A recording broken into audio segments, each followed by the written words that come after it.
Selamat datang di BCCF XYZ Talks. Dengan saya Ronaldia Sartantio dari MYCL sebagai host, dan kita di sini bersama guest pertama kita, Mas Arjuna Sinaga. Tepuk tangan dong. Mas Arjuna Sinaga ini, atau kita panggilnya Mas Angga, itu beliau merupakan founding partners dari Urban Plus, salah satu leading urban design firm ternama lah di Indonesia gitu. Karya-karyanya sih udah nggak diragukan lah ya. Dari apa ya, banyaknya itu sebenarnya hal-hal yang kecil-kecil kayak trotoar, TOD, jembatan penyeberangan multiguna, sampai ke karya-karya yang sifatnya itu new township atau kota-kota baru yang kadang-kadang masih dalam proses pembangunan. Jadi belum semua kelihatan. Wah. Dan apa ya, yang terakhir kan maksudnya sama partnersnya Mas Angga juga Urban Plus itu jadi pemenang desain IKN kan ya? Jadi kami menjadi bagian dari tim pemenang Sayembara Master Plan Ibu Kota Negara yang baru. Dan memang itu orangnya banyak, timnya besar, yang ngelit itu partner saya, si Bani Sofyan, yang adalah foundersnya Urban Plus, saya co-foundersnya. Nah, itu sebenarnya satu kerja besar sih, yes. Jadi timnya besar, banyak, dan multidisiplin. Itu yang penting. Jadi kita nggak bicara hanya soal desain fisik, desain urban design atau arsitektur fisik, atau landscape-nya juga ada, tapi juga kita bicara infrastruktur, transportasi dan aksesibilitas termasuk jalan, terus juga ngomongin irigasi dan drainase, sampai kepada menyediakan ruang-ruang yang sifatnya itu untuk kepentingan publik. Jadi itu multidisiplin sekali. Ada tim transportasi, ada tim infrastruktur, ada tim, bahkan yang paling penting adalah tim geologis. Meriksa tanah. Ada gempa atau enggak. Tanahnya bisa dibangun seberapa tinggi. Nah, itu satu kompleksitas yang besar yang kami semua beruntung karena dapat kesempatan terlibat di dalamnya. Oh, jadi bikin kota tuh nggak kayak SimCity ya, Mas ya? Cuma naruh. Jadi benar sih, SimCity waktu kita kecil kita main SimCity ya. SimCity itu seperti bagian dari ilustrasi fisik yang terlihatnya. Tapi banyak sekali di belakangnya itu skenario, studi, strategi yang nggak pernah kelihatan. Nah, SimCity itu hanya simulasi dari apa yang kita lihat secara fisik. Ya. Nah, kemarin kan kita juga baru tahu bahwa saat ini tuh semua masyarakat atau semua populasi di dunia ini menuju urban nih semuanya. 50% total populasi dunia sekarang hidup di daerah urban nih, Mas. Nah, kita tahu di Indonesia juga sendiri kan banyak banget nih kota-kota mulai bermunculan nih, selain kota-kota besar yang sudah kita tahu seperti Jakarta, Bandung, Surabaya, Medan gitu. Tapi sebenarnya kita pengen tahu sih what makes a good city sih, Mas, sebenarnya. Ini pertanyaan yang panjang nih. Mudah-mudahan nanti ini seri dari BCCF XYZ-nya ini bisa ada 2 season ya. Oh, mungkin apakah di Indonesia ada kota yang bagus apa enggak? Oke. Kita mungkin bicaranya kota dan kawasan kota. Jadi karena kalau kota itu kan satu entitas yang administratif sifatnya, punya batas administratif, tapi juga ada fenomena fisik ya. Ada bangunan, ada jalan, ada berbagai macam elemen pembentuk kota yang sifat itu fisik, tetapi juga yang paling penting itu adalah penghuninya. Jadi aktivitas, terus fungsi dari banyak ruang-ruang dalam kota itu juga sangat penting. Nah, kota yang bagus itu terus terang, jangankan di Indonesia, sebenarnya secara global itu juga sebenarnya banyak parameter yang berbeda-beda. Ada yang bilang kota bagus itu adalah kota yang misalnya kota yang berbasis pendidikan. Itu ada tuh kota-kota yang sifatnya itu sangat baik gitu ya. Misalnya beberapa kota di Amerika yang tempat bernaungnya para sekolah Ivy League nih. Kayak Massachusetts gitu ya, kayak Boston gitu. Itu kan bagus. Lalu juga ada kota yang punya sifat tematik, dia tuh bagus karena dia menjadi host satu industri besar. Misalnya industri perfilman, kita bicara Hollywood misalnya. LA gitu ya. Nah, atau ada juga kota-kota yang justru sebagai tempat tinggal itu sangat menyenangkan karena dia itu memenuhi kriteria berbagai macam aspek. Ini kota-kota maju dan modern yang memang kalau kita lihat belakangan itu banyak sekali tumbuh di Asia. Bukan tumbuh, menjadi mature dan menjadi matang itu di banyak belahan dunia Asia. Kota-kota yang boleh dibilang punya infrastruktur bagus, bisa mengakomodasi kebutuhan dari warganya, dan juga menjadi mercusuar dari banyak kegiatan atau program yang sifatnya itu komunitas maupun hal-hal yang spesifik kayak seperti kegiatan kreatif. Misalnya kita lihat kota-kota maju di Jepang ya, misalnya seperti Tokyo. Lalu kita lihat juga beberapa kota di tempat lain seperti Singapura gitu yang juga itu adalah kan itu city state ya, kota yang juga negara. Terus juga belakangan kita lihat Bangkok semakin maju gitu ya dan Kuala Lumpur bahkan sedang mengejar gitu ya tetangga kita gitu ya. Nah, itu semua kota-kota itu berusaha menjadi baik, tetapi kalau tadi Bro Aldi nanya ada nggak kota yang bagus, memang agak sulit dijawab. Di Indonesia? Di Indonesia atau secara global juga Global. sulit, karena parameternya banyak. Tetapi kalau kita lihat apakah ada kesempatan untuk membuat satu proses menjadi kota bagus itu di kota-kota Indonesia bisa atau tidak, jelas ada. Dan menurut saya, ini berhubung kita sedang ada di Bandung nih ya teman-teman nih, mohon maaf juga nih karena terus terang kita lagi ada di Bandung dan kebetulan ini salah satu kota favorit saya di Indonesia karena hampir setiap minggu saya ke sini. Walaupun saya tinggal di Jakarta gitu ya. Kenapa saya?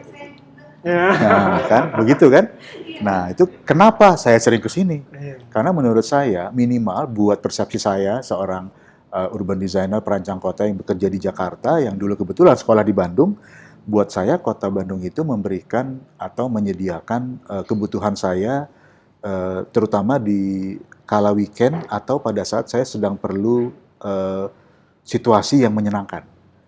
Secara umum mungkin agak sulit dibilang apakah sudah baik atau belum, mungkin sulit. Tapi buat beberapa kriteria dia sudah sangat baik, terutama karena terletak di elevasi yang cukup tinggi.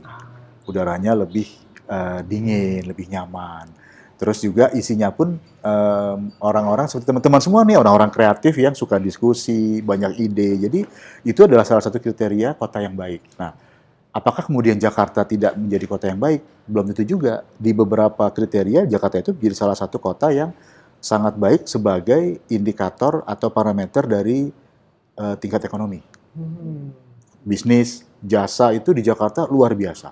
Gitu ya. Bahkan saya mungkin bisa bilang salah satu yang paling advance ya tentunya karena dia juga masih menjadi ibu kota kan. Nah, tetapi juga ada banyak aspek-aspek lain yang perlu diperbaiki. Jadi kalau tadi Bro Aldi nanya, ada nggak yang kira-kira baik, itu tergantung dari persepsi dan juga parameter apa yang akan kita gunakan. Oke, jadi emang kalau saya boleh hituin lagi sebenarnya kota-kota itu sendiri punya identitinya masing-masing ya. Tepat sekali.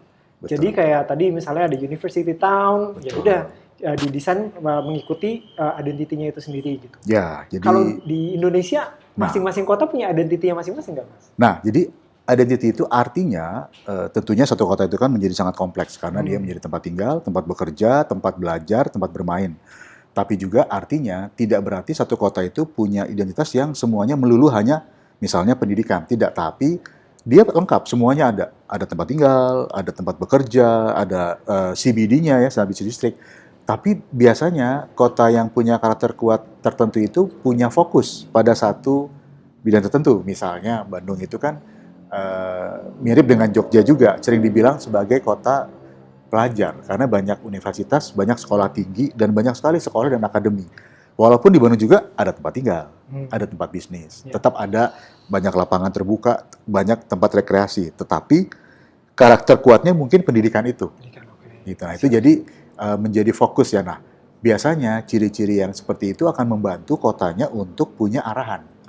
Guidelines ya. Guidelines. Jadi kita mau menuju kota seperti apa gitu. Nah, itu juga yang terus terang saat ini mungkin di kota Jakarta yang sekarang masih menjadi ibu kota, itu nantinya akan menjadi, kalau tidak salah ya, namanya akan jadi daerah khusus Jakarta. Bukan lagi daerah khusus ibu kota, karena DKI-nya akan pindah ke ibu kota negara yang baru di Pasar Penajam gitu ya, IKN gitu.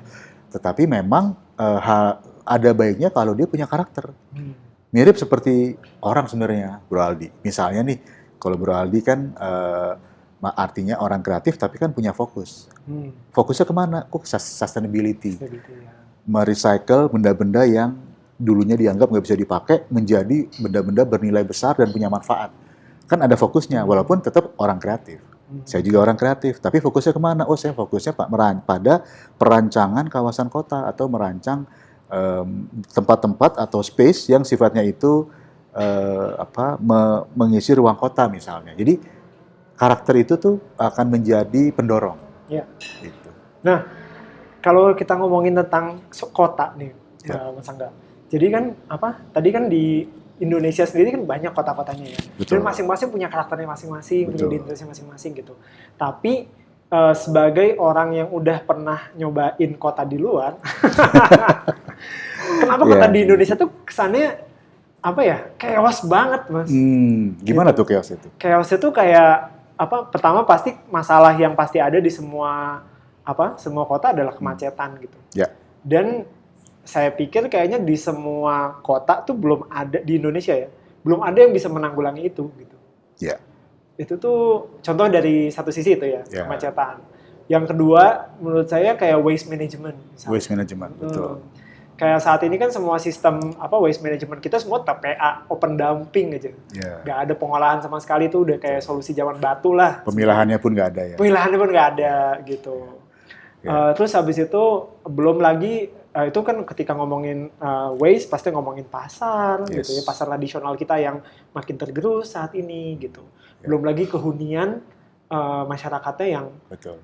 apa ya, kampung kota itu yang menurut kami sebenarnya kalau dilihat kumuh, tapi ketika kita masuk mereka punya apa ya, karakter yang menarik yang ngebentuk kota itu tersebut, kota itu sendiri gitu. Jadi memang kalau ngomong soal kampung tadi ada paradigma seolah-olah itu kumuh ya, padahal kan sebenarnya tidak gitu ya, karena ini juga salah satu sebagai pembukaan ya, kita bicara soal apa aja sih yang kira-kira kenapa semua masalah itu kejadian tadi ya. Sebagai pembuka, dulu saya tuh pernah ikutan satu workshop. Kebetulan waktu itu workshopnya itu dilakukan oleh salah satu universitas dari luar ya, dari Belanda, yaitu TU Delft. Itu workshop bersama dengan Universitas Tarumanegara.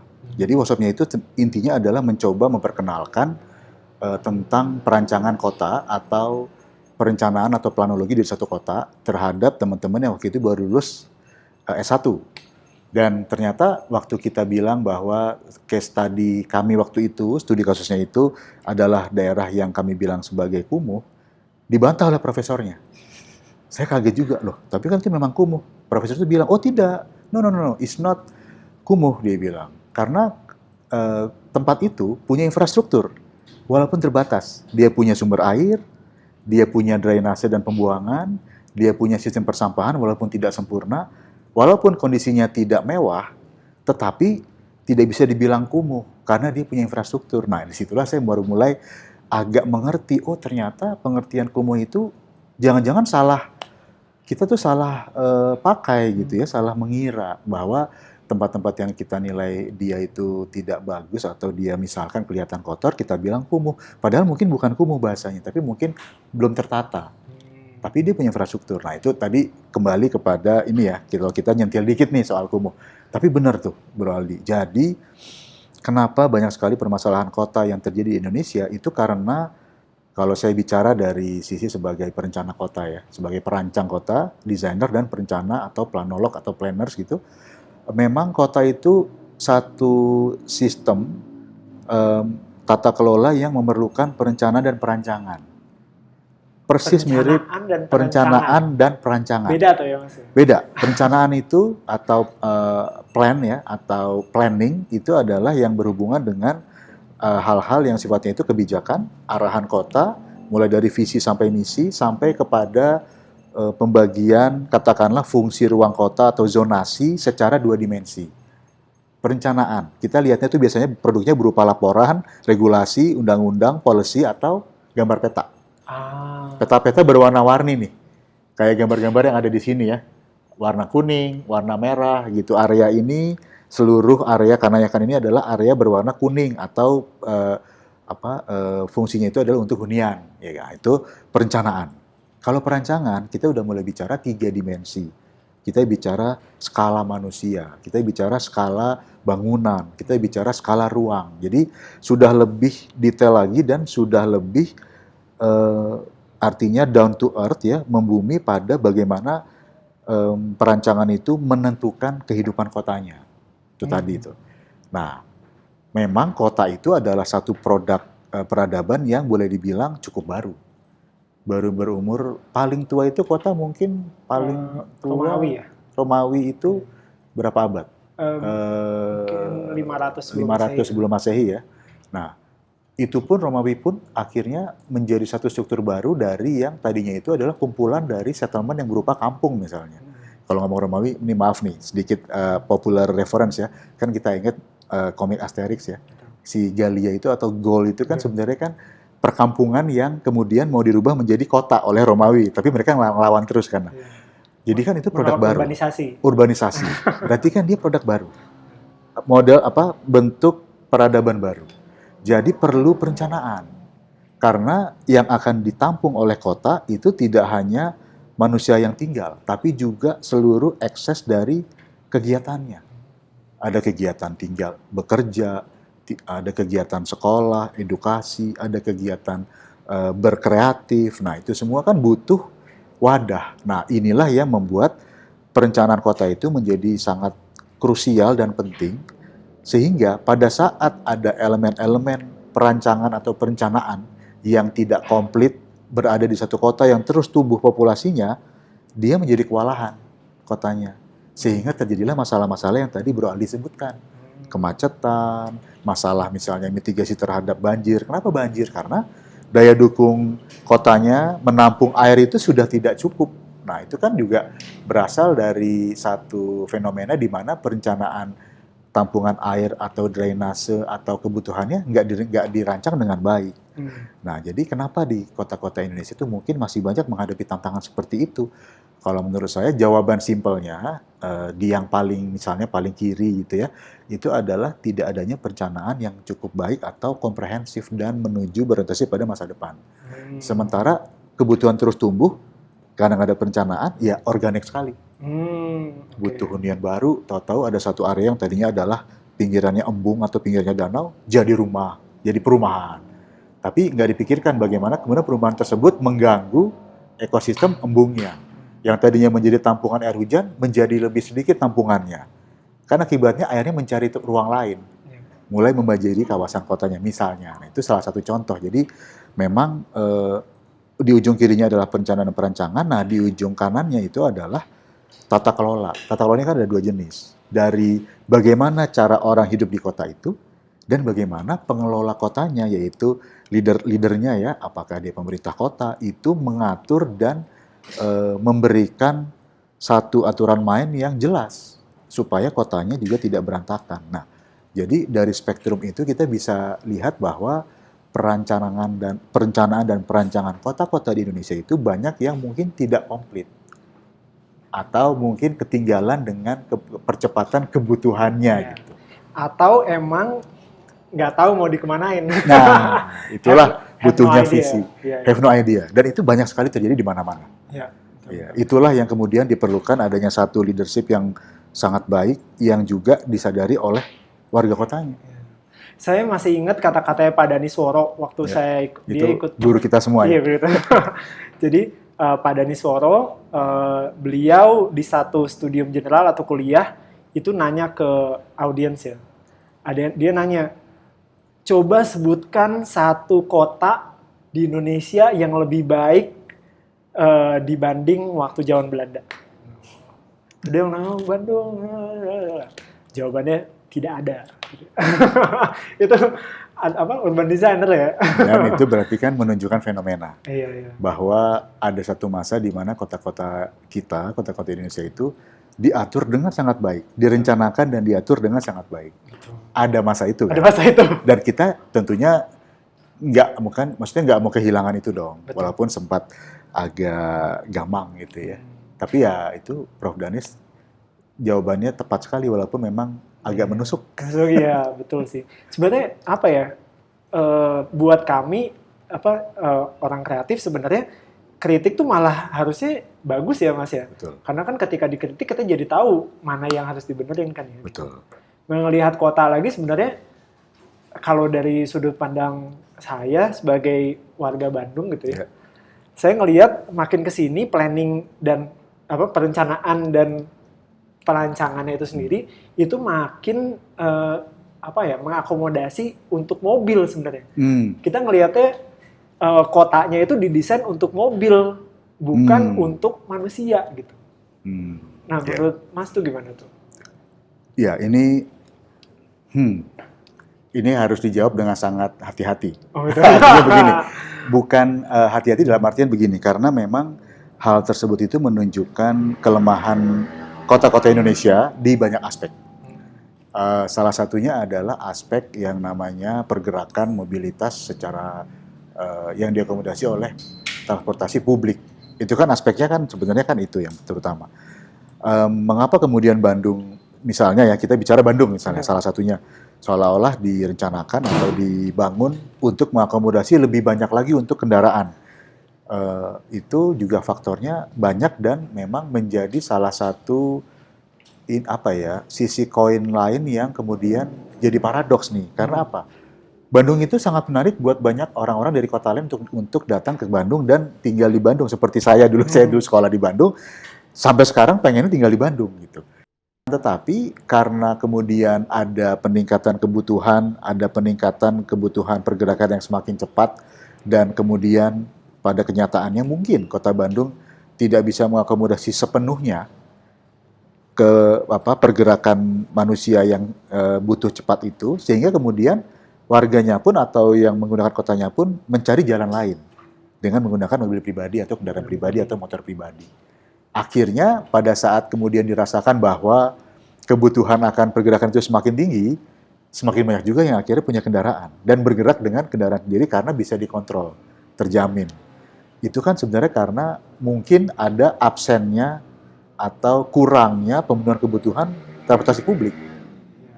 Jadi tidak ada transportasi publik di situ kan. Boleh dibilang mungkin bukan tidak ada, tapi mungkin kurang. Tidak gitu memadai. Tidak memadai. Ya. Tidak bisa memenuhi kebutuhan yang terus meningkat. Karena makin banyak yang orang datang ke Bandung, makin banyak orang-orang yang datang ke Bandung itu merasa harus bergerak dengan lebih enak gitu ya. Dulu waktu zaman saya kuliah, kami semua yang seangkatan saya kebanyakan naik angkutan umum, naik angkot gitu kan. Senang tuh naik angkot, apalagi naik angkot Situ Tegalega yang warna ungu tuh. Karena kan isinya semuanya mahasiswa dan mahasiswi. Betul dong. Jadi menjadi hiburan gitu kan pada saat motivasi. Wah, saya harus kuliah jam 7 karena apa? Karena kalau saya kuliah jam 7, di angkot tuh biasanya ada anak ITB yang itu, fakultas itu tuh suka naik bareng. Nah, jadi itu networking tuh angkot. Menjadi ruang sosial juga kan. Nah, dulu waktu saya kuliah masih seperti itu. Makin ke sini mungkin karena semakin banyak mahasiswa yang datang ke Bandung dari luar kota, tetapi kemudian mungkin kapasitas angkotnya kurang atau mungkin dianggap kurang memadai atau kurang menyenangkan atau kurang nyaman, mereka akhirnya menggunakan kendaraan pribadi. Dulu zaman saya kuliah di Ganesha di ITB itu isinya adalah warung-warung jual makanan, berubah menjadi tempat parkir mobil pribadi karena kan mobil mahasiswa nggak boleh masuk ke dalam kampus. Betul. Kan. Nah jadi mungkin kebutuhan itulah yang rasanya mungkin agak miss atau agak terlewat untuk dipenuhi.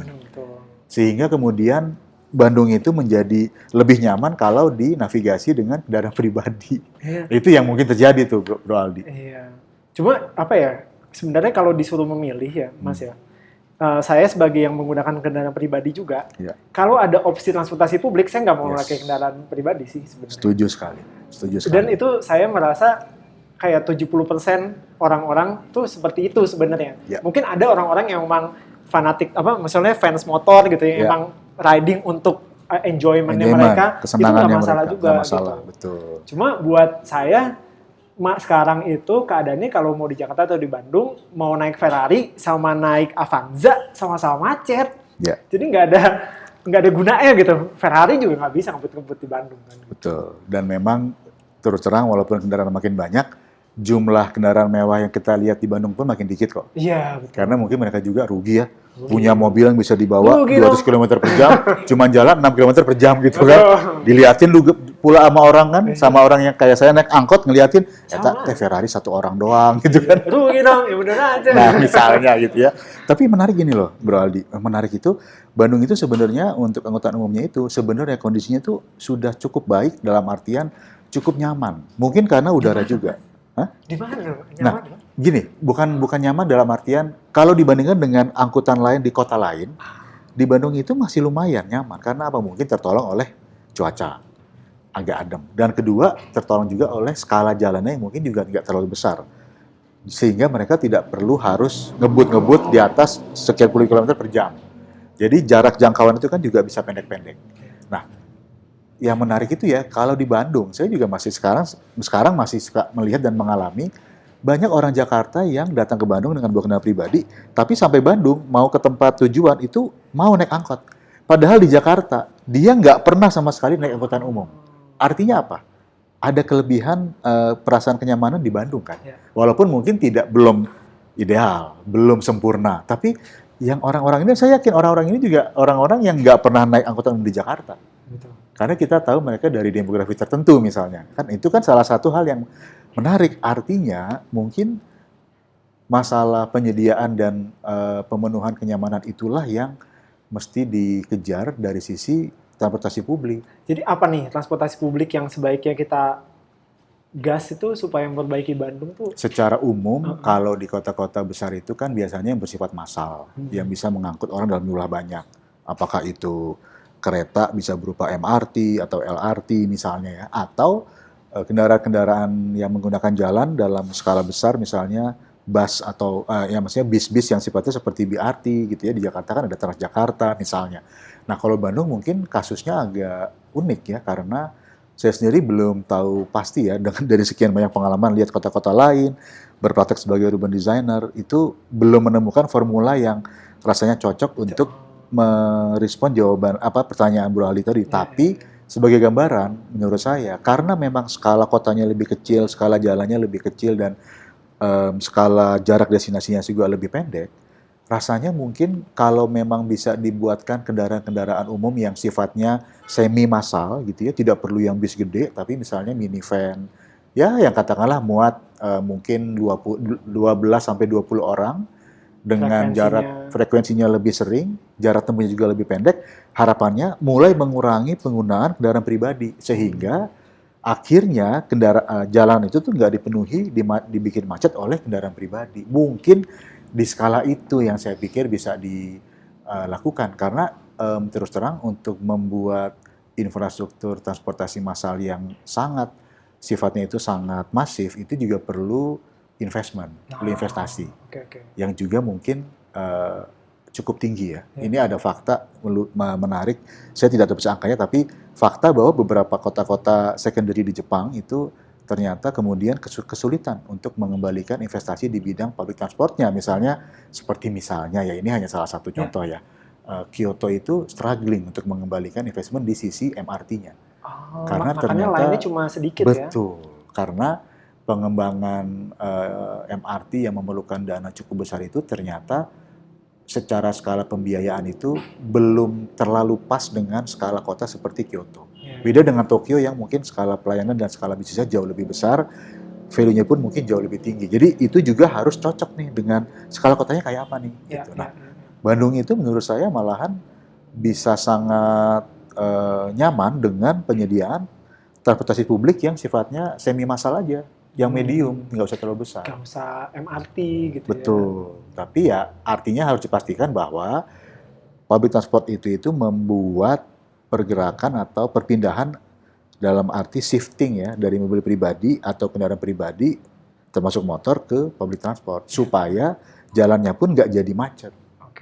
Gitu. Nah, saya sebenarnya punya ide nih, cuma mungkin di asistensi kali ya. Ya kita diskusi aja. Diskusi itu.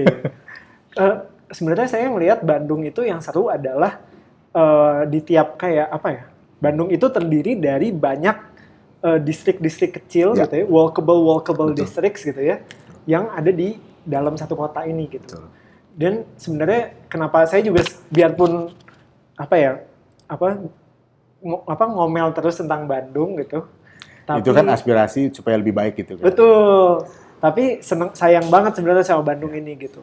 Karena emang ngelihat area-area walkable ini, contoh kayak di daerah Cihapit gitu ya. Terus habis itu satu walkable districts, kita bisa loncat ke other walkable districts ya. Betul. Dengan cara jalan kaki aja gitu. Nah, terkoneksi ya? Terkoneksi, betul. Ya. Sampai akhirnya bahkan dari Dago pun gitu ya, kita bisa sebenarnya jalan kaki sampai ke arah Braga gitu sebenarnya. Betul. Dan dulu saya pernah lakukan itu cukup sering. Itu sebenarnya ya satu aspirasi yang sangat masuk akal, Bro Aldi. Karena apa? Karena menurut saya pribadi yang dulu pernah tinggal di Bandung dan sekolah perencanaan di Bandung gitu, sekolah perancangan di Bandung, kan artinya kalau kita sekolah perancangan itu kan jadi melihat situasi kotanya kan, dengan mungkin lebih kritis karena kita juga melakukan perancangan atas satu kawasan gitu. Nah, Bandung itu dari segi climate, iklim ya, dari segi udara itu masih sangat memungkinkan untuk dibuatkan sambungan-sambungan. Saya bilang itu adalah koridor connecting koridor antara satu distrik dengan distrik lain. Bahkan terus terang sampai saat ini udah menjelang bulan Ramadan kan ya. Saya tuh sering ikut ada grup teman-teman di Bandung yang kalau bulan Ramadan itu kerjanya adalah ngabuburit jalan kaki dari kampung ke kampung. Misalnya nih dari Ciampelas lewat Kebon Bibit sampai ke Gempol misalnya. Jalan kaki. Dan itu masih menyenangkan sekali. Betul. Karena experience-nya banyak, melihat urban fabric atau kawasan kota yang sangat bervariatif, nyaman gitu. Nah, dan masih dilakukan walaupun kami lakukan dengan cara rekreatif gitu ya, belum menjadi satu kebiasaan sehari-hari. Tetapi ide beralih tadi itu sebenarnya juga mirip dengan apa yang saya perhatikan di banyak kota-kota lain di dunia, terutama kota-kota di Eropa atau di Asia Tengah gitu, yang justru berusaha menuju ke arah sana. Menuju ke arah bagaimana menghubungkan koneksi antar distrik atau antar kampung atau antar kecamatan dengan berjalan kaki dengan nyaman sehingga pergerakan manusianya itu didominasi oleh pejalan kaki. Ya. Itu luar biasa. Kita lihat banyak contoh lah. Mulai dari kota yang besar ya, Hong Kong misalnya, dia itu boleh dibilang kemana-mana itu bisa jalan kaki. Dimungkinkan, karena memang dibuatkan pada saat ketemu distrik, kan biasanya distrik atau kampung atau area kawasan kota itu terbelah oleh infrastruktur besar. Oleh jalan besar, oleh jembatan, gitu ya, oleh rel kereta api. Nah, bagaimana kemudian memastikan pergerakan di antara distrik itu bisa tetap nyambung, bisa tetap terkoneksi. Itu sekarang yang sedang banyak dilakukan oleh kota-kota maju di Asia. Ya. Ada Seoul dengan Solonya dari Gyeonggi Forest Park, ada Tokyo dengan koneksi dari berbagai macam distriknya gitu ya, Bangkok, Thailand gitu ya dengan berbagai macam koneksi baru yang bahkan kadang-kadang menembus perkampungan gitu. Dan saya melihat di 10 tahun terakhir itu menjadi satu kesadaran yang menjadi bagian dari perencanaan kota. Ya. Jadi emang Bandung kalau mau dijadiin lebih baik adalah Sangat walkable gitu ya. Walkable. Harus dibikin walkable. Dibikin walkable karena memungkinkan. Betul. Gitu ya. Kalau di Jakarta saya sendiri terus terang ya di Jakarta udaranya seperti itu. Iya. Kalau disuruh pindah 10 misalnya 8 jalan kilo gitu jalan kaki, waduh mendingan naik sepeda deh. Kanker paru-paru Gitu. ya Pak. Iya. Gitu. Terus nanti kelihatan kesangan gitu kan di jalan gitu. Maksudnya kalau di Bandung kan dengan nyaman kita jalan. Iya sih. Dan yang saya seru lagi kenapa senang jalan kaki di Bandung ini karena daerah-daerah walkable itu skalanya tuh sangat manusiawi ya. Manusiawi.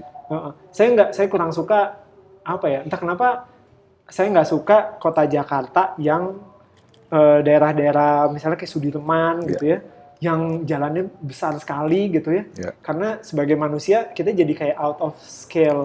Itu sih. Betul, out of space dan juga kadang-kadang malah berpotensi memberikan memberikan mental illness ya.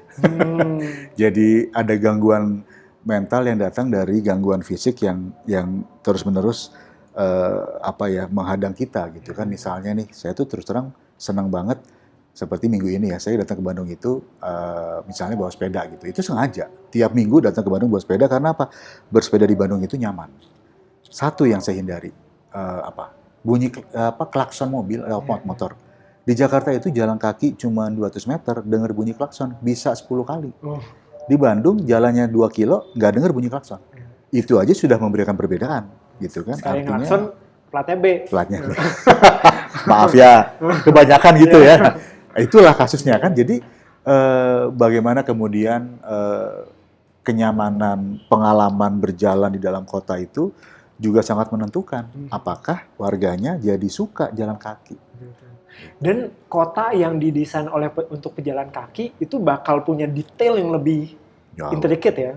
Jadi kayak saya ngerasa juga kayak ketika mobil gitu ya, kita kan kota yang didesain untuk mobil itu pasti semua besar-besar kan, kayak di Las Vegas gitu. Betul. Yang kayak semua segala besar, pokoknya harus bisa dilihat dalam kecepatan 50-60 km per jam. Tapi ketika kita jalan kaki kan kecepatan kita 5 km per jam. Betul. Interaksi dengan apa yang kita lewati itu menjadi sangat intim. Betul. Jadi kesempatan kita memperhatikan berbagai macam permukaan, surface, ruang, detail, hijau itu menjadi lebih intimate. Dan itu terus terang memberikan certain level of happiness. Jadi memberikan kebahagiaan tertentu gitu, kayak misalnya nih di kota-kota yang memang enak buat jalan kaki, di Bandung aja. Saya tuh suka aja jalan kaki, misalnya dari penginapan gitu ya, jalan kaki ke misalnya warung nasi goreng gitu. Senang jalan kaki kenapa? Karena di sepanjang jalan kaki itu saya menikmati ada ruang hijau, ada pohon besar, ada bayang-bayang dari pohon, ngelihat ada banyak permukaan dari bangunan-bangunan yang aktif gitu ya, ada orang berinteraksi, itu nyaman rasanya. Jadi cooling down semua stres yang ada di pikiran misalnya gitu. Iya. Itu penting sekali karena memang skala-skala jalan besar itu biasanya kan menghubungkan antar tempat yang berskala besar. Jadi kepentingannya adalah kecepatan dan memastikan hubungan itu lancar sehingga disediakan ruang yang skala besar. Kadang-kadang juga ruang-ruang dengan skala besar itu atau program-program dengan skala besar itu tidak punya kebutuhan untuk membuat level detail yang sifatnya itu skala manusia. Itu Gitu. mungkin bedanya antara road sama street ya. Betul. Gitu. Jadi antara road sama street itu menjadi perbedaan besar di mana road itu memang ditujukan penggunaannya untuk kendaraan. Ya, road itu adalah jalan untuk menghubungkan satu tempat dengan tempat lain. Street itu adalah destination sebenarnya. Betul. Gitu. Jadi menjadi penghubung antar program yang sifatnya itu intim, kecil dan artinya mudah dicapai dengan pergerakan manusia secara alami, yaitu jalan kaki. Gitu. Ya nanti mungkin kalau nanti kita sempat lihat ya ada contoh bagaimana kemudian antara road dan street itu tuh menjadi salah satu penentu dari skala pergerakan manusia di ruang kota yang ternyata ada evolusinya loh. Itu ada ini ya, ada perubahannya secara sedikit demi sedikit berhubungan dengan semakin bertambahnya kebutuhan, semakin bertambahnya populasi dan juga semakin pentingnya penyediaan pencapaian. Itu ada evolusinya kalau menurut saya, karena kota seperti tadi awal kita tahu kota itu dari zamannya struktur kota Roma. Kemudian berkembang jadi kota yang lebih modern. Batavia, Jakarta menjadi salah satu calon inisial dari kota-kota di Indonesia misalnya ya. Kemudian berkembang sampai ke arah lebih dalam, ke arah selatan, dan kemudian menjadi permodelan buat kota-kota lain. Nah, itu kan nggak terjadi dalam satu kali atau satu fase yang sifatnya sama. Nah, itu... Ya. Cuman di Indonesia perkembangannya lambat banget, Mas. Kayak misalnya contoh ya, monorail di Asia itu kan pertama kali ada di Jakarta kan, di Taman Mini kan. Cuma pertama kali di situ, ya satu-satunya monorail ya cuma di Taman Mini aja nih. Nggak ada lagi di Indonesia gitu. Meanwhile, Singapura MRT udah fully interconnected gitu ya. Seoul dengan Korea Selatan udah jadi mega city gitu. Ya memang ini ini mestinya ya kita di sini mengundang Prof. Danisworo memang. Oh iya, selanjutnya berarti ya. Jadi memang ini banyak sekali pertanyaan yang bahkan beliau sendiri kadang-kadang bertanya balik kepada kita sebagai challenge gitu ya. Tapi kembali lagi tadi nih Bro Aldi, yang di awal kita bicarakan nih, tentang kenapa kota-kota di Indonesia itu banyak yang punya tantangan. Itu karena tadi perencanaan, perancangan, dan tata kelolanya mungkin belum sinergis.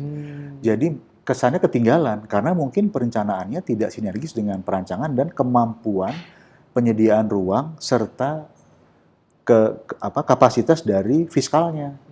Atau Pemkotnya nggak kompeten sebenarnya, nggak?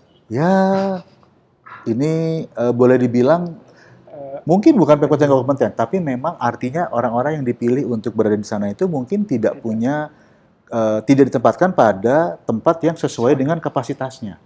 Gitu. Jadi ini juga satu challenge yang lebih besar lagi karena yang namanya perencanaan kota itu kan bukan hanya di bidang di dinas-dinas atau di bagian pemerintahan yang menata kotanya, tapi juga di semuanya, yang menata budgetnya gitu kan, yang merencanakan pentahapan pembangunannya, yang merencanakan kebutuhan lain-lain itu kan semuanya harus punya kemampuan merencanakan. Nah, sedikit aja nih soal merencanakan, terus terang memang dengan climate kita yang boleh dibilang sepanjang tahun itu mirip-mirip, cenderung tidak punya tantangan besar yang harus diantisipasi, sehingga kemampuan merencanakan orang-orang yang tinggal di negara tropis seperti kita itu menjadi rendah. Malas mikir ya Mas ya? Beda dengan orang-orang yang ada di negara 4 musim atau subtropis. Karena mereka harus berpikir nanti musim dingin nggak ada sayur, saya harus makan apa ya buat biar sehat. Nah, mulai berpikir gimana caranya bikin sayur yang bisa bertahan lama selama musim dingin. Nanti musim panas bakal panas sekali dan kita harus punya makanan atau harus memilih baju dengan desain tertentu. Nah, itu kan jadi antisipatif dan mulai merencana. Itu juga menurut saya salah satu challenge. Iya. Gitu. Betul. Saya masih ingat kata-kata mural yang ada di temboknya URA di Singapura. Di Singapura dia bilang bahwa Singapore small island big plans. Yes. Kalau Indonesia big islands no plan. Mungkin kalau kita bisa kasih bracket di belakang no-nya ya, mungkin not yet planned well gitu ya. Jadi sangat optimis sekali ya. Karena kita kan dalam berdiskusi, terutama yang nanti bisa, terutama diharapkan bisa menginspirasi teman-teman ya yang melihat diskusi ini, kita harus harus tetap optimis, gitu ya. Nanti kalau kita nggak optimis, nanti orang juga akan cenderung untuk ikut dengan negativity itu, sayang gitu. Walaupun memang kadang-kadang pada kenyataannya kita menyerah juga ya, dengan bukti bahwa kita berdua di sini dengan teman-teman ya, dengan Kang Zaki diundang ke sini kan sebenarnya adalah bagian dari ekspresi ketidakpuasan itu kan sebenarnya. Betul. Tapi kita harus membuat orang lebih optimis. Gitu. Sebenarnya kalau saya mungkin saya cukup tua untuk dianggap generasi muda. Oh muda, masih muda. Tapi saya secara pribadi sih udah mulai agak apatis sih sebenarnya. Nah itu yang harus kita perangi, itu yang harus kita artinya mesti kita respon dengan positif. Karena terus terang apa yang terjadi di kota-kota kita sekarang itu adalah produk dari apa yang sudah direncanakan oleh bapak-bapak kita 2-3 dekade lalu. Aduh, boomers nih emang. Ya kan? Nah, artinya yang saya mau bilang adalah apa yang nanti dialami oleh anak-anaknya Bro Aldi itu adalah produk dari apa yang nanti akan angkatan kita produksi gitu. Jadi kalau kitanya nggak optimis, kesian anak-anak kita nanti. Cuma memang kenapa saya merasa apatis, itu karena merasa tidak ada impact-nya itu loh. Jadi kayak misalnya buat memperbaiki kota aja gitu ya, maksudnya background kita kan architecture. Yes, architecture. Jadi melihat keadaan kota saat ini kan sebenarnya it's not a rocket science gitu sebenarnya tuh. Kayak untuk ngebenerin masalah yang ada gitu ya, baik dari walkable kah, public transport, mobility, waste management gitu ya. Itu tuh sebenarnya di kampus tuh diajarin gitu. Itu tuh tingkat 3 tuh gitu. Diajarin nih gitu. Betul. Cuma entah kenapa di prakteknya sendiri gitu ya, kenapa nggak terjadi gitu. Nah. Apparently it's rocket science. No, it's not. It's not rocket science. Like theoretically it's not rocket science gitu. But how can it be applied gitu? Oke, kita kembali ke tadi selalu ujung-ujungnya adalah kembali kepada sinergi antara perancangan dengan perencanaan. Yang kita belajar di kampus sebagai mahasiswa arsitektur itu adalah perancangannya. Dan saya percaya di Indonesia tidak kekurangan perancang yang baik. Arsitek banyak banget yang hebat-hebat. Yang kreatif mulai dari di desa sampai di kota sampai yang udah berkiprah di internasional gitu tuh banyak sekali. Tapi ada aspek perencanaan yang di bawahnya itu ada elemen tata kelola. Governance.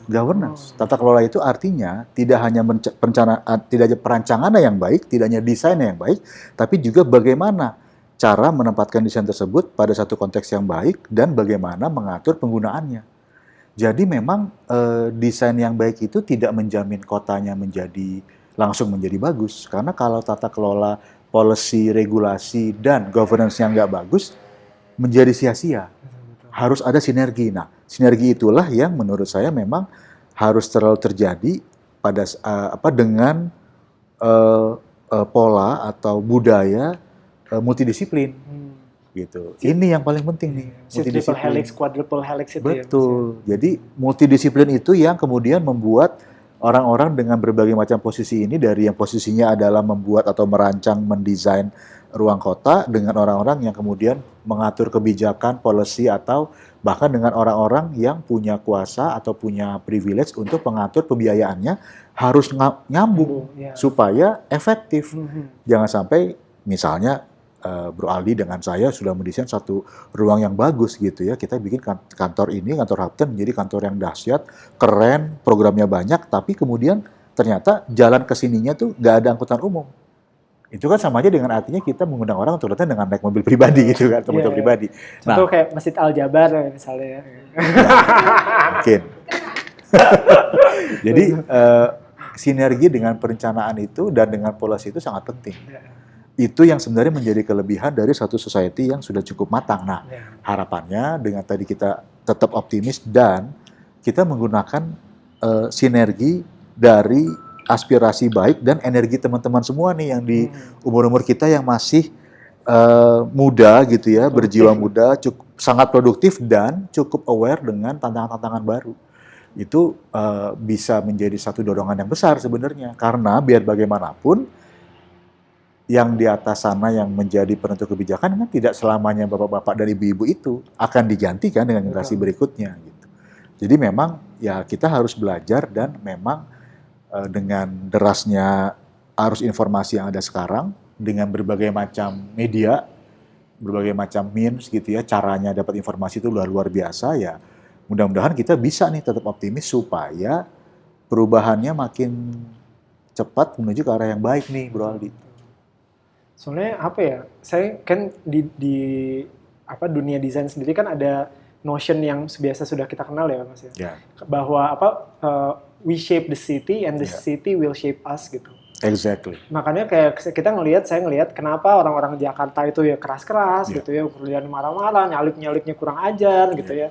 Tintin gitu, tintin not gitu ya. Ya itu gara-gara di-shape oleh kotanya yang di-shape oleh mereka juga gitu. Iya. Dan menjadi itu vicious cycle ya. Betul, vicious cycle betul. Itu yang harus di-break. Di-break betul. Makanya kita di sini sih ngelihat Bandung tuh udah enak gitu. Kita nggak boleh bikin Bandung yang makin jadi kayak Jakarta. Terus nanti bakal ngasilin orang yang kayak Jakarta. Itulah salah satu juga kata-kata bijak dari Prof. Danis tadi yang saya sering dengar. Jakarta menjadi barometer kemajuan, betul. Tetapi kemudian pada saat Jakarta menjadi patokan untuk menjadi satu kota modern, di semua kota mau seperti itu, ya enggak juga dong. Kan semua kota punya konteks. Betul. Gitu ya. Jadi itu yang menurut saya Bandung itu menjadi salah satu solusi untuk artinya membreak vicious cycle tadi. Artinya apa? Gini, kalau buat saya yang perencana, misalnya nih ya, kita kalau boleh ngomong sedikit personal, kan escape atau bukan escape, membreak vicious cycle itu kan sebenarnya bisa ada dua cara. Jangka panjang yang perlu effort panjang atau jangka pendek atau menengah yang sifatnya itu impromptu. Salah satu caranya adalah ya supaya kita tetap inspiratif dan tetap positif. Kalau bisa sekali-sekali kita keluar dari kondisi yang tidak mengenakan itu hanya untuk dapat inspirasi. Misalnya, itulah kenapa saya sering ke Bandung. Kan saya sering bercanda, semakin sering saya ke Bandung, berarti itu saya semakin stres di Jakarta. Supaya kita bisa break sebentar. Pada saat kembali ke sana, kita udah punya semangat baru, punya energi baru. Supaya, membreak jangka panjang itu bisa dilakukan. Kita rencanakan dengan lebih baik, kita bicara tentang konektivitas pejalan kaki antar distrik, kita bicara tentang bagaimana menghubungkan pejalan kaki dan penumpang antar moda transportasi, misalnya dari salah satu moda LRT menuju ke moda MRT, kita buatkan jembatan yang bagus, orang bisa nyebrang dengan nyaman, orang jadi senang memakai public transportasi karena pencapaiannya baik, gampang diraih gitu ya, nggak bikin keringetan. Nah itu kan salah satu cara yang harus jangka panjang dibangun terus, jangan sampai putus. Nah supaya jangan putus semangatnya, sekali-kali keluar dari situasi itu untuk mendapatkan inspirasi.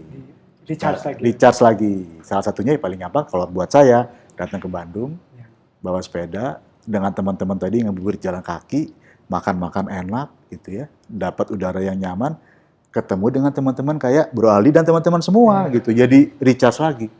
Betul. Karena ya sedih sih, karena that's what keeps me awake at night itu ya Mas. Untuk ini. Dan ngelihat makin kesini ya tadi ya, makin kerasa bahwa tidak ada integrasi antara si triple helix-nya itu sih. Nah, jadi justru ini menjadi satu. Kita coba balik situasinya supaya kita lebih positif nih. Oh iya, siap. Jadi kita kan makin kerasa bahwa ternyata nggak integratif nih. Artinya, at least positifnya adalah kita jadi ngerti, oh nggak integratif. Artinya apa? Kita sadar bahwa, oh harus dirubah dong. Nah, itu kan udah satu langkah positif. Iya, iya. Berarti mulailah kita mulai mengubah si rencana itu. Hmm. Disitulah kalau saya percaya nih Bro Aldi, bahwa generasi kita ini, generasi Bro Aldi yang lebih muda ini akan lebih banyak membawa sinergi yang lebih nyata. Karena apa?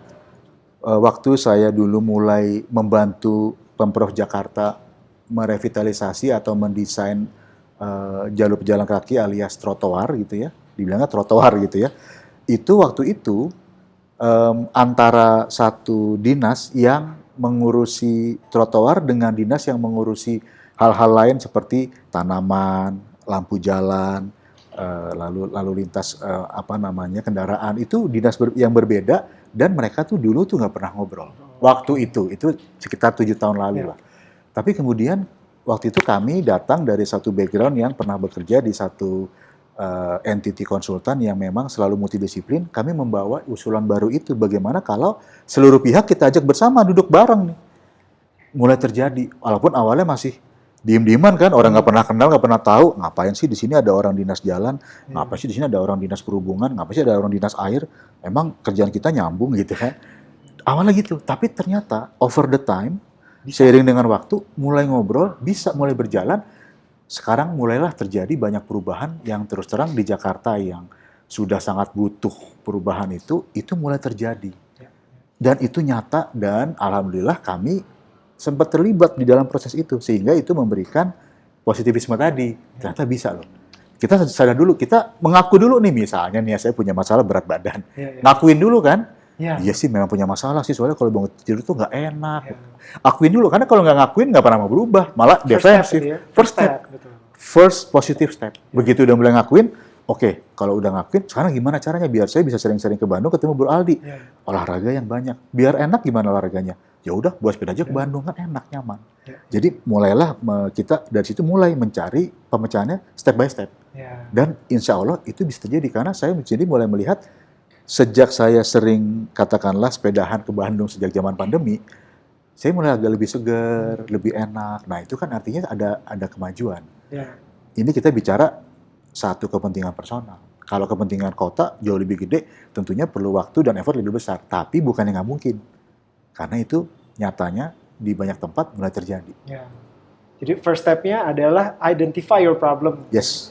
Knowing that you have a problem. Yes. Admit it, take it as lesson learned, and then move forward. Oke. Nah, Bandung tuh ada rencana bikin tol dalam kota, Mas. Wow. Iya. Oh ya? Iya.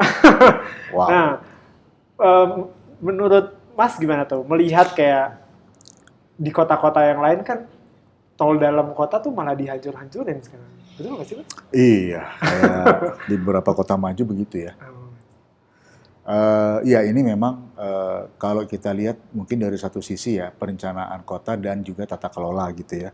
Sebagai perencana kita kan juga sebenarnya bukannya anti atau against atau menentang, tapi kita kan mesti memikirkan cara yang lebih baik ya untuk membuat kota ini lebih katakanlah lebih connected dan lebih walkable. Itu juga penting karena yang mau dihubungkan oleh si jalan tol itu kan sebenarnya adalah pergerakan manusianya. Kalau misalnya pergerakan manusianya kemudian menggunakan kendaraan dan kemudian malah membuat atau menimbulkan masalah baru, kan sayang. Kenapa kita nggak kembali kepada cara yang paling natural gitu ya, bergerak dengan menggunakan kemampuan alami gitu ya, berjalan kaki atau mungkin naik kendaraan yang non motorized vehicular seperti sepeda misalnya. Itu tentunya akan jauh lebih baik. Jadi mungkin rencana pembuatan jalan tol itu meniru pada model-model kota besar seperti Jakarta. Yang memang terus terang kalau konteks Jakarta untuk merespon masalah itu dan menyelesaikannya dalam waktu yang tidak terlalu panjang, mau nggak mau ya dikasihnya seperti itu. Seolah-olah begitu ya. Betul-betul. Tapi kan Bandung konteksnya lain yang berbeda ya mestinya. Solusi instan sebenarnya. Itu solusi instan yang kadang-kadang menimbulkan malah masalah jangka panjang gitu kan. Nah, ini yang mesti diwaspadai banget nih. Karena Bandung tadi kita balik ke tadi omongan kita di sekitar 15-20 menit lalu, Bandung itu masih sangat nyaman untuk diarungi dengan jalan kaki. Terus terang itu nyaman banget, skalanya juga nyaman, dari sisi iklim juga sangat enak gitu. Dan kesempatan untuk membuat orang-orang mau jalan pun besar di Bandung. Jadi mungkin alih-alih daripada membuat jalan layang atau jalan tol itu mungkin mengusahakan adanya public transport yang dengan skala medium tadi digabungkan dengan adanya terobosan-terobosan koridor antar distrik atau antar kecamatan itu akan bisa lebih ampuh mungkin. Ya, lebih Jadi efektif ya. lebih efektif, fokus pada manusianya karena apa? Yang dibutuhkan itu kan bukan cuma pergerakannya, tapi juga kesehatan mental dari warga kota, Betul. ya kan? Apa? Sustainable city is a healthy city Healthy ya. city. Betul. Dan healthy city is a very innovative city. Betul. Innovative city will lead to prosperous city. Betul. Gitu. Jadi kesejahteraan itu mulainya dari manusianya. Nah, manusianya harus kita perlakukan supaya dia tumbuh, berkembang, dan menjadi matang. Gitu. Ya. Jadi tolong perencanaan dan perancangannya itu untuk manusia, bukan buat Harus untuk mobil ya manusia. sebenarnya. Betul. Karena Atau- mobil itu kan sebenarnya adalah salah satu alat buat bergerak. Betul. Alatnya aja Alatnya ya, saja. manusianya kan yang dipindahin. Manusia yang dipindahin, dan kalau kita melihat konteks terus terang Bandung itu kesempatan untuk berfokus pada perpindahan manusia dengan skala alami ya, jalan kaki, non motorized vehicular itu sangat tinggi. Betul. Sayang kalau nggak dimanfaatkan karena bisa jadi inspirasi buat kota-kota lain. Betul. Saya dapat data menarik sih bahwa tingkat kecelakaan pada motorcycle itu jauh lebih tinggi daripada other modes of transportation combined. Itu paling berbahaya sebenarnya motorcycle gitu. Cuma apa ya, buat kita yang nggak ada opsi lain sebenarnya untuk ya kenapa naik motor gitu, ya naik apa lagi gitu kan gitu sih. Ya mungkin itu salah satu tantangan juga untuk public transport itu adalah itu ya, personalized motorized vehicular seperti motor, karena kan mudah bergerak, bisa dikontrol dengan cepat, ukurannya kecil, dan harganya pun nggak mahal. Jadi itu juga tantangan, karena mungkin artinya kan salah satu dorongan lagi kenapa orang mau berjalan kaki dan bergerak dengan secara alami itu adalah pengalaman yang nyaman. Experience. Ya. Kalau orang belum mengerti dan belum merasakan nyamannya berjalan kaki, orang pasti nggak mau jalan kaki. Oke. Gitu. Kayak tadi saya soal masalah berat badan. Kalau saya belum merasakan nikmatnya badan enteng itu, hanya dengan misalnya mengurangi jatah makan daging kambing yang tadinya seminggu 4 kali jadi sebulan 1 kali, efek kenyamannya lebih jauh. Kalau saya belum merasakan nyaman itu, saya pasti nggak mau berhenti. Ya. Nah, kalau orang belum mengalami itu, orang juga nggak terdorong buat jalan kaki. Nah, itulah yang mesti didorong dulu. Karena sekarang orang ini kan mungkin berpikirnya dengan menggunakan motor misalnya, ke tempat tujuan cepat dan mudah. Padahal kan sebenarnya ada aspek lain selain itu. Karena kan pemilihan moda itu kan memberikan konsekuensi kepada ruang kotanya. Gitu. Jadi lebih macet, dan akhirnya ada artinya ada persinggungan antara yang naik motor dengan kecepatan yang lumayan tinggi dengan pejalan kaki yang kadang-kadang infrastruktur pedestrian trotoarnya tidak cukup. Jadi berebut ruang gitu. Nah, itu kan yang sebenarnya harus di-address ya, harus disikapi dulu tuh.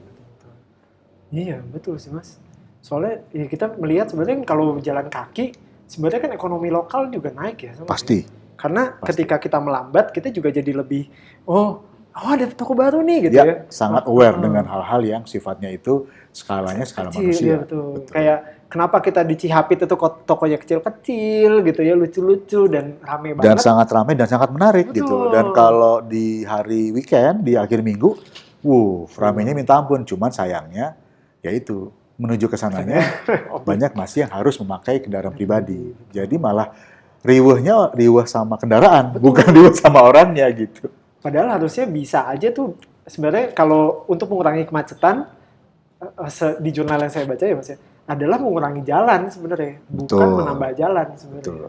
Jadi mengurangi jalan itu juga bisa dengan artian memperbesar hak untuk pejalan kakinya. Betul. Jadi kendaraannya harus agak mengalah dan memang harus kelihatan sekali dan terasa sekali pengaruh atau impact-nya dari situ. Dan di kota-kota besar lain di Asia gitu misalnya, banyak yang jalan-jalan yang tadinya itu fokus pada kendaraan diganti menjadi fokus pada jalan kaki, sehingga yang boleh masuk hanya kendaraan umum gitu. Kalau di Jakarta tuh namanya low emission zone, sudah mulai dirancang tuh di sekitar kota tua. Yang sekarang juga kami juga sedang membantu merencanakan dan membuat visi visi dan konsep untuk beberapa area lain dijadikan seperti itu. Karena akhirnya yang datang ke sana pun datang dengan skala yang lebih banyak dan lebih mudah. Karena artinya kalau mau jalan ke sana tuh sebenarnya nggak perlu bayar bensin mahal atau bayar parkir mahal. Cukup dengan jalan kaki. Gitu. Selain ke Kota Tua tuh naik komuter line cuma bayar 3.000. Betul. Keluar langsung ke Fathahillah dan di sekelilingnya sekarang sudah jadi low emission zone. Itu sebenarnya salah satu proses. Makanya tadi pembangunan kota menuju yang baik itu perlu waktu dan percepatannya juga ditentukan oleh penggunanya. Sesemangat apa nih gitu. Penggunanya mau ikut dengan rencana itu. Ya. Tapi balik lagi ketika when we shape the city, then the city will shape the people ya Mas. The city will shape the people. Initially the city will respond to the people according to what the people build gitu ya. Kalau dibangunnya untuk kendaraan, ya respon baliknya adalah ketidaknyamanan tadi. Betul. Makanya ketika ada orang-orang yang bilang, oh nanti kalau pejalan kaki ini si orang-orangnya gimana dong, nanti bakal berantakan dan lain sebagainya. Tapi sebenarnya ketika kita mendesain sesuatu yang baik, orang-orang will act accordingly sebenarnya. Selalu ada masa pembelajaran, transisi. Ada proses transisi. Dan kita selalu percaya bahwa semuanya itu butuh usaha dan butuh upgrading. Betul. Singapura itu nggak menjadi bagus dalam waktu sekejap. Prime Minister sebelumnya itu Lee Kuan Yew itu butuh waktu 37 tahun untuk membuat Singapura seperti yang ada sekarang misalnya, gitu ya, diteruskan oleh Prime Minister lain yang kebetulan anaknya. Kota-kota seperti Seoul, seperti Tokyo itu juga butuh waktu lama untuk bisa berubah dan menuju yang lebih baik dan semuanya lewat masa pembelajaran. Itu mulai terjadi di beberapa kota di Indonesia dan mudah-mudahan menginspirasi Bandung untuk bisa berjalan ke arah sana dengan lebih soft. Karena Bandung sudah punya kapitalnya, modalnya udah ada nih di Bandung. Udaranya nyaman buat jalan kaki, itu aja udah modal banget. Di Singapura, Bro Aldi ke sana, rela jalan kaki dari Asian Civilization Museum sampai ke Esplanade. Padahal jaraknya 2 kilo, panas, kesangan, keringetan. Tapi mau. Nah, kan artinya ada dorongan bahwa pengalaman sepanjang jalannya itu nyaman, jalur aktivasinya dari semua toko-toko atau tempat-tempat yang kemudian memberi kehidupan itu juga asik gitu kan. Nah itu kan artinya ada proses belajar. Kenapa kalau orang Indonesia itu di luar gitu kok mendadak jadi patuh, nggak buang sampah sembarangan, ya kan? Yang biasanya artinya bisa dong. Bisa, nah, betul ya. Kayak kemarin Taylor Swift ke Singapura. Gitu. Kenapa dia mau ke Singapura? Di luar masalah bahwa ada satu iming-iming yang memang kompensasi yang besar, tapi juga dia merasa Singapura itu kalau tinggal di Singapura, maksudnya berkunjung ke Singapura dalam waktu yang lama, itu nyaman banget. Gitu. Stay di sana. Exactly, bayangin. Chris Martin, Coldplay waktu di Jakarta jalan kaki di Duku Atas. Bayangkan itu kan nyeker lagi. Artinya kan dia mengapresiasi ruang yang bagus dan dia mengapresiasi itu dengan bilang bahwa gua aja mau jalan kaki, gua yang big star gitu ya. Iya. Tuh Coldplay aja jalan kaki. Tuh. Naik Avanza aja loh. Iya, jadi memang semua aspirasi itu sebisa mungkin kita arahkan ke arah yang positif dan terus terang nih, kalau generasi saya kan mungkin sedikit di atasnya Bro Aldi ya. Saya sangat berharap besar kepada generasinya Bro Aldi dan juga yang lebih muda lagi gitu ya, anak-anak milenial dan Gen Z lah ya, yang lebih muda lagi dari Bro Aldi. Karena teman-teman yang sekarang ini rasanya kesadarannya terhadap keberlanjutan lebih tinggi. Iya. Gitu. Secara personal sih, saya merasa generasi saya tuh nggak muluk-muluk sih mas, low expectation generasinya tuh sebenarnya. Di saat yang generasi atas tuh mikirnya kan kayak, oh gue mau punya mobil mewah Mercy gitu ya, rumahnya gedong gitu ya. Kalau kita mikirnya, gimana caranya gue bisa naik public transport, kemana-mana naik public transport, terus habis itu rumahnya gimana caranya nggak usah pakai pembantu, ngepel sendiri gitu ya, kecil aja gitu ya. Mobil, kalau punya mobil itu dipakai cuma weekend aja kalau mau keluar kota gitu ya, daily commuting ini. Kalau bisa listrik dan nggak usah bayar bensin. Jadi kayak sebenarnya effortnya ekspektasinya sendiri udah apa ya, kita anaknya nggak materialistik sebenarnya kalau dari yang saya itu ya, atau nggak tahu cuma saya doang kali. Mungkin juga karena generasinya Bro Aldi dan teman-teman generasi itu sudah merasakan pengaruh atau impact dampak dari apa yang dilakukan oleh generasi sebelumnya. Sehingga lebih keras lebih mudah untuk disadarkan gitu ya, untuk sadar terhadap situasi itu. Karena mungkin generasi sebelumnya sudah mencapai level yang mereka udah nggak merasakan dampak itu lagi. Karena mereka selalu berada dalam ruang-ruang tertutup, kemana-mana naik mobil mewah mungkin, dan sudah nggak merasakan betapa jalan kaki di trotoar itu menyenangkan gitu. Jadi mungkin itu yang membuat mereka juga seolah-olah dibutakan dan lupa nih sama esensi dasarnya. Kan esensi dasarnya kan sebenarnya kan kenyamanan bersama, efek efisiensi, dan juga kemajuan dari sisi pendidikan dan sikap ya. Betul. Itu semua kan tidak harus dicapai melalui hal-hal yang sifatnya itu berupa material juga gitu. Betul. Seru sih, Mas. Ya, jadi tetap semangat. Siap. Dah, kayaknya segitu dulu ya, Mas. Siap. Setengah jam nih. Siap. Nanti kita bakal ngobrol lebih lanjut lah ya, Mas, untuk Boleh. ini ya. Dan mungkin kalau misalnya boleh ditampilkan sedikit nih untuk membuat ini ya, untuk menyemangati teman-teman semua. Boleh. Kita juga sambil kita narasikan nih ada sedikit studi.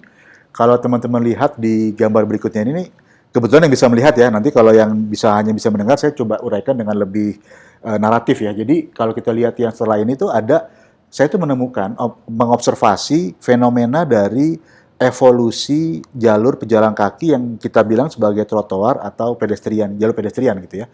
Itu ternyata berevolusi. Karena di awalnya itu kan pedestrian itu hanya untuk mengakomodasi pergerakan manusia berjalan kaki dan dipisahkan dengan kendaraan. Itu yang saya sebut evolusi 1.0. Sebelahan ya, Mas. Sebelahan. Dan dipisahkan supaya nggak terjadi kecelakaan dan nggak ada kontradiksi. Nah, sekarang aja kita masih susah nih. Nah, itu kita masih berusaha mengejar yang sempurna Situ, sekarang. betul. Nah, tapi di beberapa kota-kota lain itu bahkan sudah sampai ke evolusi berikutnya. Yaitu evolusi yang saya sebut 2.0 itu adalah jalur pejalan kaki yang menghubungkan tidak hanya menjadi fasilitas yang ada menjadi pelengkap jalan dan di pinggir jalan, tetapi sudah menghubungkan antar program atau antar gedung. Bahkan dia sudah menjadi satu koneksi yang sifatnya itu menghubungkan satu kawasan kompleks. Contohnya misalnya yang kita lihat di Singapura itu, misalnya kalau kita datang ke area di sekitarnya Suntak Center misalnya, itu kan dengan begitu banyak persil dan gedung di sekitarnya, itu semua bisa nyambung dengan jembatan penyeberangan. Iya, Suntak Center. Ya. Itu salah satu contohnya misalnya. Atau yang kita lihat juga di banyak tempat di misalnya kota Hong Kong gitu ya, itu di kawasan sentral Hong Kong itu pergerakan antar gedung itu sudah diakomodasi oleh jembatan penyeberangan buat manusia. Jadi mobil dan dengan manusia itu berpisah, tidak ketemu. Iya. Jadi masing-masing punya ruang sehingga tidak ada kontradiksi di sana. Itu membuat orang juga terdorong untuk berjalan kaki karena pada saat dia berjalan, dia bisa melihat skyline dan situasi kotanya. Nah, itu adalah evolusi 2.0 yang kemudian mulai memberikan hak yang sangat khusus dan meninggikan hak pejalan kaki.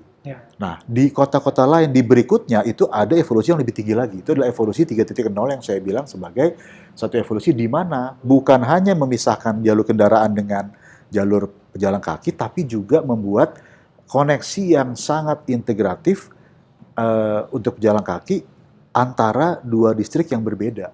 Atau bahkan lebih besar lagi, bisa menghubungkan sampai 5 atau 6 distrik, atau 5 atau 6 kecamatan. Ini sudah evolusi yang menurut saya sangat advance, terjadi di banyak tempat di kota lain. Salah satunya yang saya sudah sering lihat itu, yang saya sering alami itu, contohnya Bro Aldi, yang ada di kota Seoul di Korea Selatan. Mereka sudah punya banyak infrastruktur lama yang tadinya berupa jalan layang, yang berupa jalur kereta api, dirubah menjadi satu koridor panjang yang sifatnya itu adalah taman yang linear. Boleh tunjukkan nggak? Ini jadi di sini mungkin nggak kelihatan ya, tapi kalau kita kembali ke gambar nomor 1 tadi, yang pertama, terus, nah ada gambar yang sebelum ini yang, nah ini adalah tadinya itu rel kereta api. Pada saat rel kereta apinya dipindah ke bawah tanah menjadi MRT atau Chiachol kalau bahasa Koreanya itu, di atasnya itu dirubah menjadi koridor panjang yang sifatnya itu adalah taman linear, menghubungkan antar distrik. Ini ibaratnya kalau jalan tadi dari Kebon Bibit ke Gempol menuju ke Cikutra itu bisa jalan kaki lewat taman seperti ini. Itu dedicated ekstrimnya. lagi. Dedicated buat jalan kaki. Selain dia menjadi jalur pejalan kaki yang nyaman, menjadi ruang publik atau open space yang nyaman, tapi juga sekaligus meningkatkan aktivasi program sepanjang jalannya.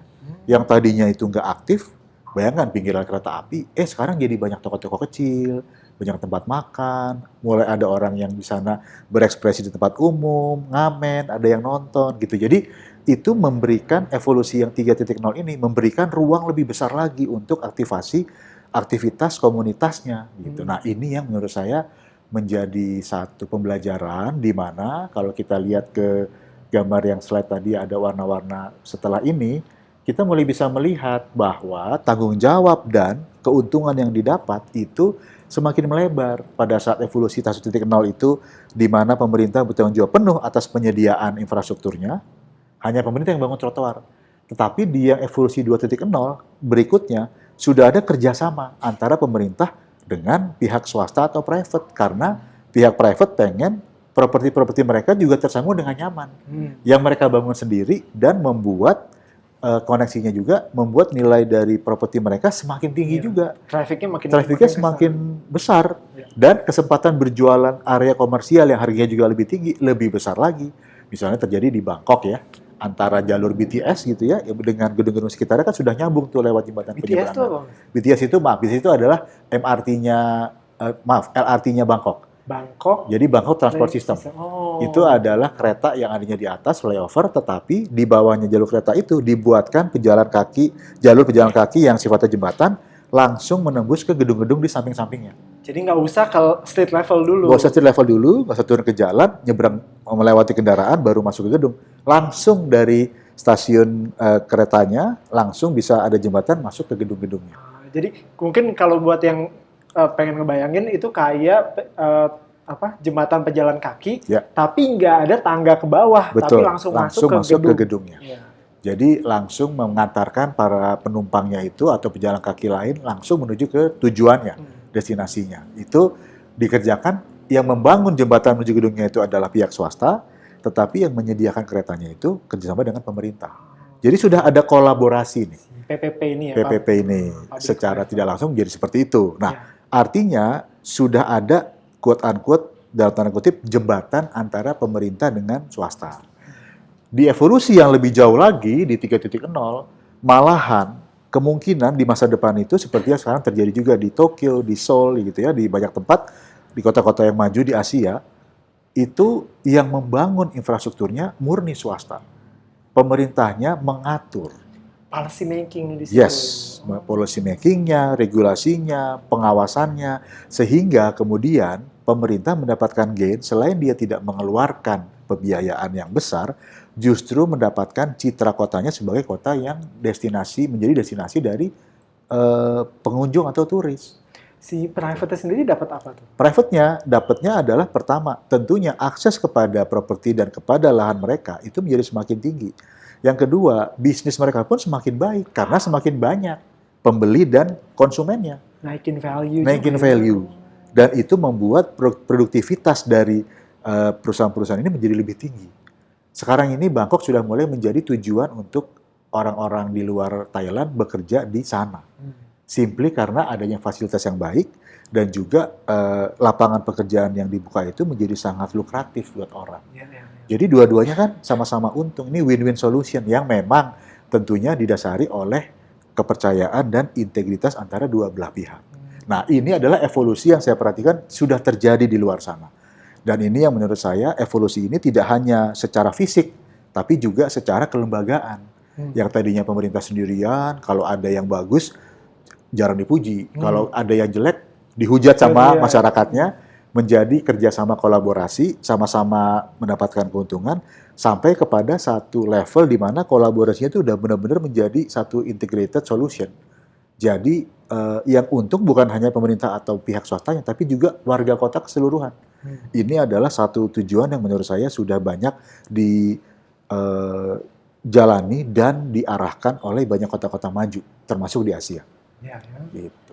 Karena berarti makin walkable, makin livable, orang-orang bakal lebih suka tinggal di sana, berkunjung ke sana, juga datang lebih banyak. Iya. Investasi datang lebih banyak, artinya tingkat ekonominya semakin tinggi. betul. Karena penyediaan lapangan pekerjaan makin tinggi dan levelnya pun makin baik gitu. Iya. Nah, itu yang menjadi satu sinergi. Iya, Yang ujung-ujungnya harus mulai dari perencanaan yang baik, perancangan yang integratif, dan tata kelola yang sangat utuh. Gitu. Iya, iya, iya. Kira-kira gitu mungkin yang bisa menjadi penutup kita. Wah, seru banget, seru banget. Iya. Jadi minta tolong Bandung dikawal ya, Mas Angga. Saya justru mau bilang bahwa mari kita kawal bersama-sama. Oh, gitu, siap. Oke. Sip, seru banget sih ngobrolnya. Selalu seneng ada Mas Angga di Bandung. Saya selalu senang untuk diundang ke Bandung. Iya, nanti kita ngobrol lebih banyak lagi. Siap, terima kasih Bro Aldi. Yuk, makasih banyak Siap, Mas Angga. thank you. Yuk.